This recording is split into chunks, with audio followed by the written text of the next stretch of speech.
বাংলাদেশ জাতীয়তাবাদী দল বিএনপির ভারপ্রাপ্ত চেয়ারম্যান তারেক রহমান কর্তৃক ঘোষিত রাষ্ট্র মেরামতের ৩১ দফা কর্মসূচি বাস্তবায়নের লক্ষ্যে ঢাকা মহানগর উত্তর বিএনপির যুগ্ম আহ্বায়ক এম কফিলউদ্দিন আহমেদ বলেন, ৩১ দফা কর্মসূচি বাস্তবায়নের তাৎপর্য বহুমাত্রিক এবং বাংলাদেশের রাজনৈতিক, সামাজিক ও অর্থনৈতিক প্রেক্ষাপটে গুরুত্বপূর্ণ। একটি রাষ্ট্রের উন্নয়নের জন্য যা যা থাকা প্রয়োজন তার সবই রয়েছে এই ৩১ দফা কর্মসূচিতে। দেশের পাশাপাশি বিদেশেও এই ৩১ দফা নিয়ে আলোচনা ও পর্যালোচনা হচ্ছে। আজ মঙ্গলবার রাজধানীর উত্তরায় রাষ্ট্র মেরামতের ৩১ দফা কর্মসূচির লিফলেট বিতরণকালে তিনি এসব কথা বলেন। এ সময় প্রধান অতিথি হিসেবে উপস্থিত ছিলেন বিএনপির ভাইস চেয়ারম্যান আব্দুল আউয়াল মিন্টু।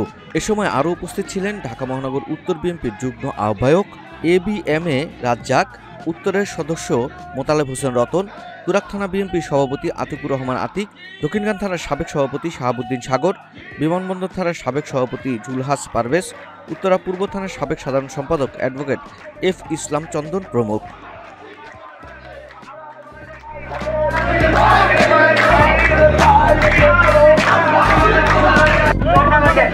এই বাংলাদেশের এই শিল্প প্রতিষ্ঠান করতে আমি জন্মগ্রহণ করি, সেই থেকে এই বাংলাদেশ। আপনারা জানেন আজকের এই কর্মসূচি শহীদ রাষ্ট্রপতি জিয়াউর রহমানের সুযোগ্য উত্তরসূরি আমাদের বাংলাদেশ জাতীয়তাবাদী দলের ভারপ্রাপ্ত চেয়ারম্যান জনাব তারেক রহমান কর্মসূচি ঘোষণা করেছেন।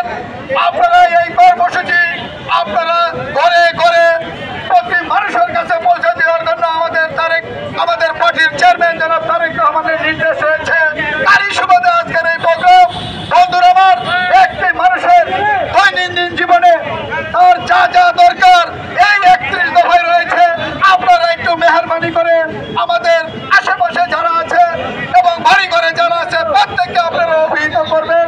এটাই হলো আমার পানের দাবি।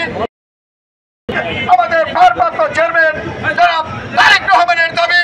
আজকে যদি বন্ধুরা বলতে চাই, রাজনীতি যদি বক্তৃতা দিতে চাই, শাহাবুদ্দিন ভাই এই আমির কমপ্লেক্স থেকে আমরা বিগত দিনগুলোতে আন্দোলন কর্মসূচি আমরা পালন করেছিলাম।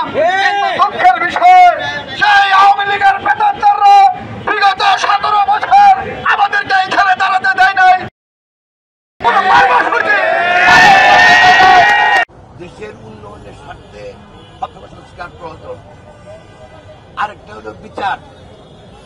আমরা গত ২০ বছর থেকে বিচার চেয়ে আসছি।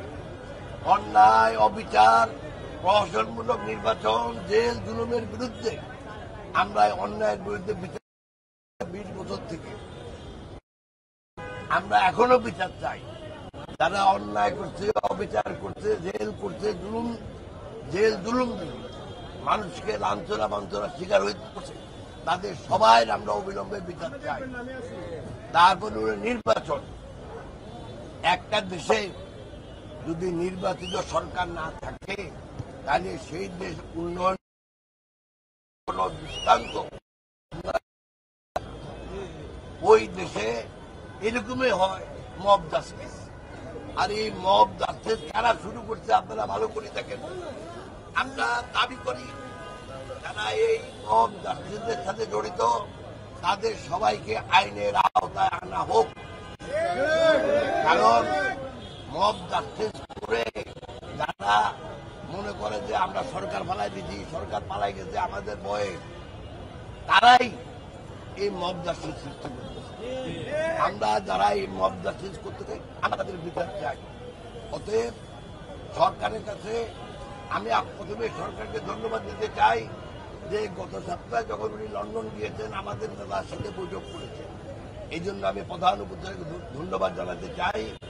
একই সাথে তিনি নির্বাচন একটু এগিয়ে আনছেন। যতই তাড়াতাড়ি নির্বাচন হবে ততই বাংলাদেশের সমাজ উন্নয়নের পথে এগিয়ে যাবে। আমরা যদি অর্থনৈতিক প্রবৃদ্ধি চাই, অর্থনৈতিক উন্নয়ন চাই, দেশের মানুষের জীবনমানের উন্নয়ন চাই, দেশের সামাজিক শৃঙ্খলা চাই, তাহলে অবশ্যই যত তাড়াতাড়ি সম্ভব নির্বাচন অনুষ্ঠিত হওয়া উচিত।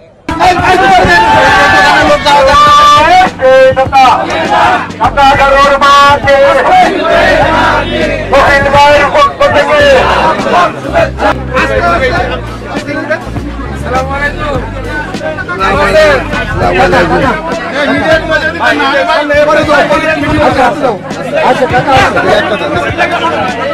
ভালো আছেন আপনি? ইনশাআল্লাহ ইনশাআল্লাহ কপিল ভাই, কপিল ভাই, আমার কপিল ভাই, ইনশাআল্লাহ কপিল ভাই 100